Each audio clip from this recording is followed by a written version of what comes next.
Angela Davis, born on January 24th, 1944, is a well-educated activist, feminist, and revolutionary. She received her bachelor's degree from the University of Brandeis and her master's degree at the University of Frankfurt. She wrote and published The Prison of Slavery to the Slavery of Prison in 1998 and has been seen as a radical piece. This gives us a new perspective about slavery and its similarities to the mass incarceration problem that we face in America, particularly colored people in the United States before and after slavery had ended. Blacks were often associated with an element of criminality, and as a result, there's an overwhelmingly large number of black people in prison. In 1997, about half of the country's jails were black. Some things known as black codes existed in southern states, and those codes prohibited acts such as vagrancy, breaching contracts, being absent from work, possession of firearms, insulting gestures, which intrudes on basic human rights. Outlawing such actions is considered unconstitutional, but the black codes allowed for southern states to take away those rights. Some of those crimes were punishable by incarceration and forced labor. People were imprisoned and subjected to work without compensation. This is beneficial to the South, as it was financially weak after the Civil War and now had a free source of labor.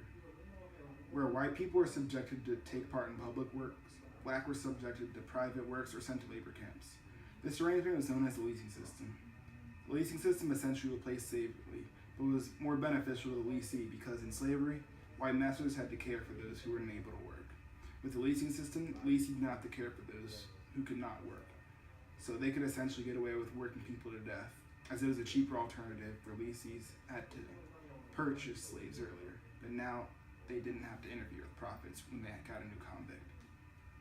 Davis describes and even criticizes how these atrocities happened, yet activists did little or nothing to stop those events from happening for decades. Activist Frederick Douglass alludes to the fact that black people are being incarcerated for misdemeanors but does nothing to help. He speaks out against lynching but remains relatively silent on the issue of leasing, which is troublesome. He knows that this is happening, but again does nothing. Other activists like D.E. Tobias, W.E.B. Du Bois, and Mary Church Terrell all write about and bring awareness to the leasing system. Terrell was the most successful by pointing out how white women received brutal treatment, thus expressing outrage throughout the country and leading to an end to the leasing system eventually. So what did we learn from Davis's piece about the American incarceration system? We learned that despite the 13th Amendment being passed, slavery still existed in the South, but in a different and new form.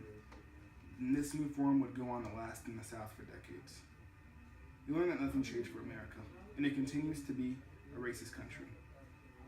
And it will do whatever it can do to maintain authority over people that are seen as inferior to white men.